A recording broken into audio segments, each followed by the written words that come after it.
my goodness, royal watchers and truth seekers. Your friendly neighborhood royal commentator is back with some absolutely earth-shattering developments that could completely demolish the carefully constructed narrative Meghan Markle has built since leaving the royal family. Grab your tea, settle in, and prepare yourselves for what might be the most devastating legal tsunami heading straight for the gates of Montecito. Now, I know you guys are excited for more. But before we delve into further discussion, if you haven't subscribed, come on guys, what are you waiting for? Hit like, subscribe, and ring that notification bell ASAP. So now, let me tell you, in all my years covering celebrity scandals and royal drama, I have never seen a legal precedent shift that could have such catastrophic implications for a public figure. A new defamation ruling in the UK has completely changed the game. And according to royal biographer Tom Bower, a man who has meticulously tracked Meghan's rise with forensic precision, she should be very worried about what's coming her way. This isn't just another tabloid controversy or social media storm that Team Sussex can dismiss with a carefully worded statement. This is potentially a fundamental legal earthquake that could force every single claim Meghan has made since that bombshell Oprah interview to be examined under oath, dissected word by word, and legally evaluated for truthfulness. For someone whose entire post-royal brand has been built on speaking her truth, the prospect of having that truth legally challenged is nothing short of devastating. Let's rewind to that pivotal night in March 2021, the Oprah interview that captivated nearly 50 million viewers worldwide. It was presented as Meghan's moment to finally break free from palace constraints and tell her unfiltered story.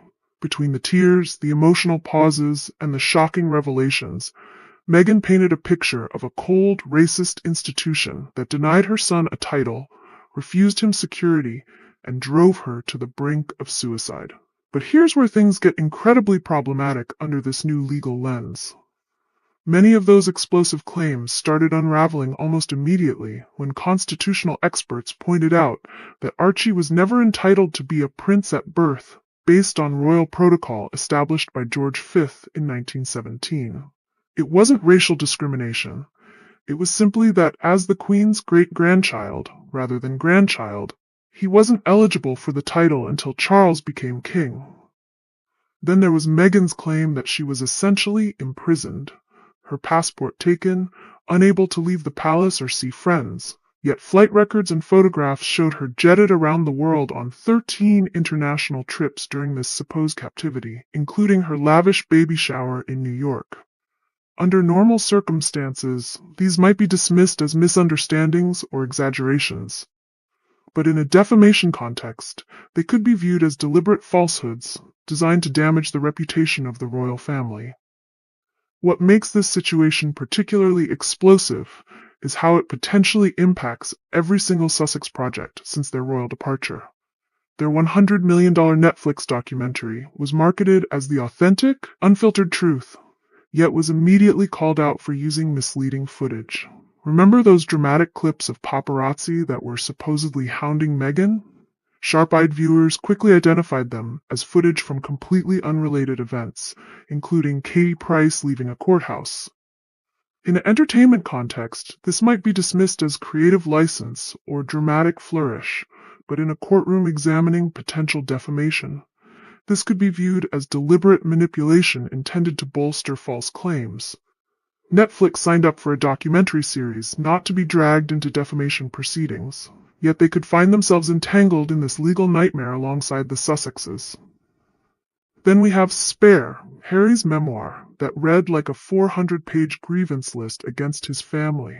While Harry's name is on the cover, insiders suggest Meghan's influence loomed large behind the scenes, encouraging him to include the most explosive allegations. The problem? Many of those bombshell claims crumbled under scrutiny. He accused Camilla of planting stories that reporters say never existed. He portrayed William as violent without providing crucial context. Under this new legal framework, courts might question whether Meghan was the driving force behind potentially defamatory statements published in Harry's name. But perhaps the most vulnerable legal target in Meghan's carefully constructed narrative is her infamous claim to Oprah that she grew up as an only child. a statement that immediately erases her half-siblings from existence. This wasn't just a passing comment. It was broadcast to millions worldwide on one of the most watched non-sports television events in recent history. For Samantha Markle, Meghan's half-sister, this wasn't just hurtful. It was potentially devastating to her reputation and standing. Her defamation lawsuit, which had been struggling to gain traction, could suddenly find new life under this legal precedent. If courts determined Meghan deliberately misrepresented her family structure to enhance her lonely outsider narrative, the consequences could be severe.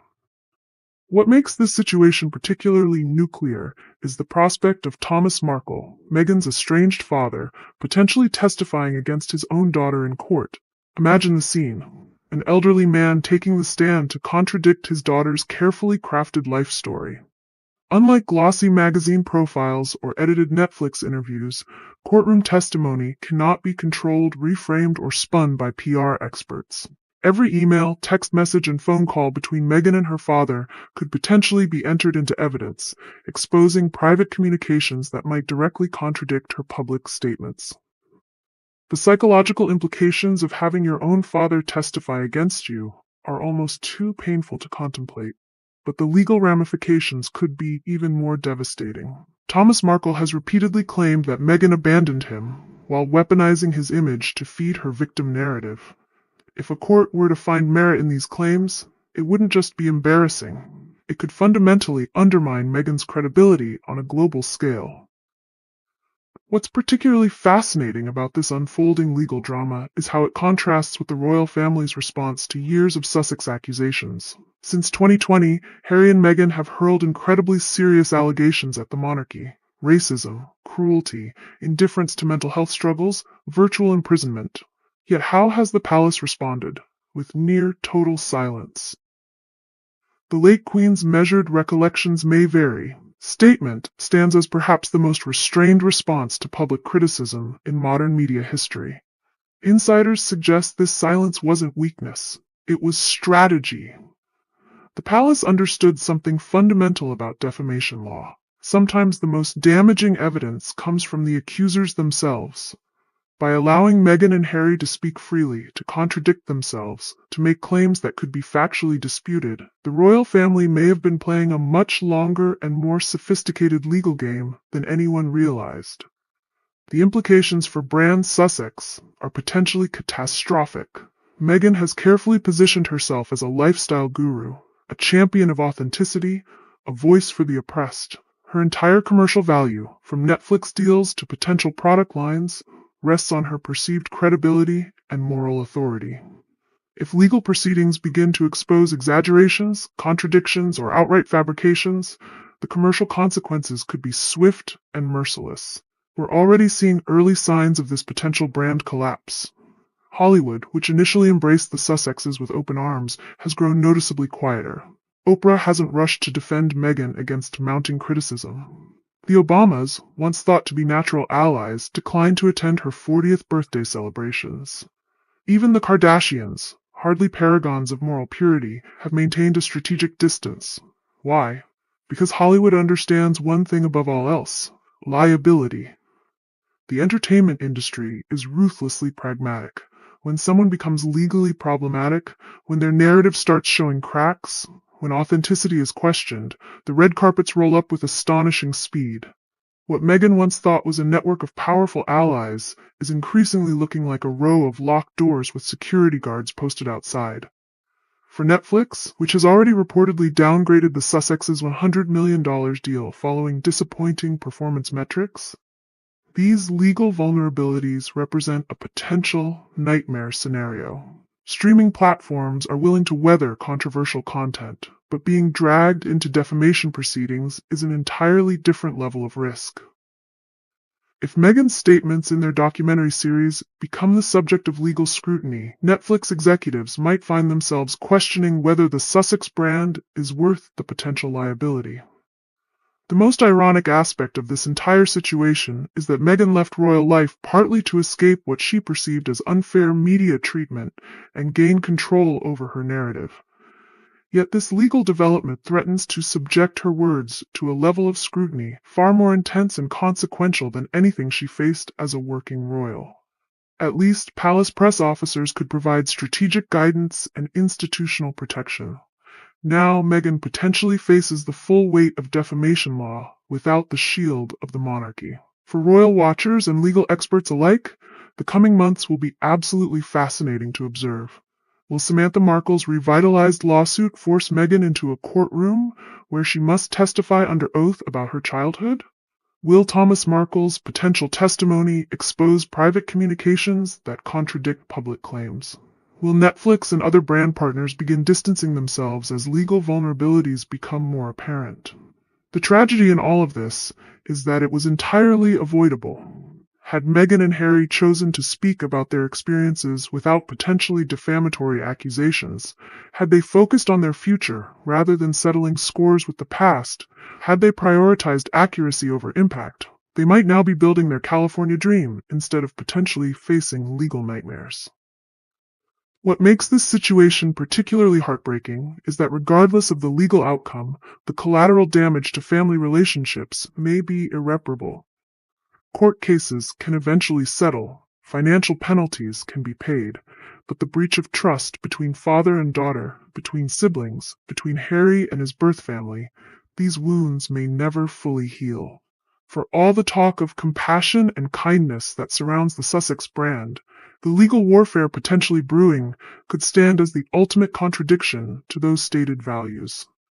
As this legal storm gathers momentum, one question looms larger than all others.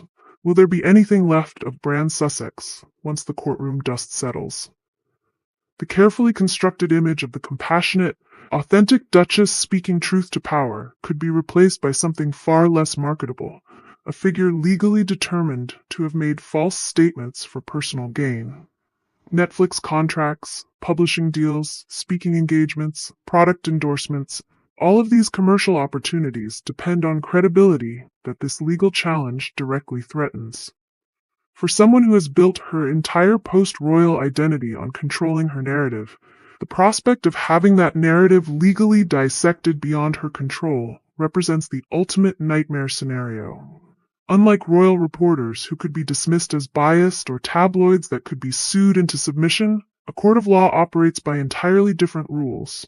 Rules that may soon force Meghan to confront the consequences of every word spoken since that fateful Oprah interview changed everything. Ta-ta, and bye for now.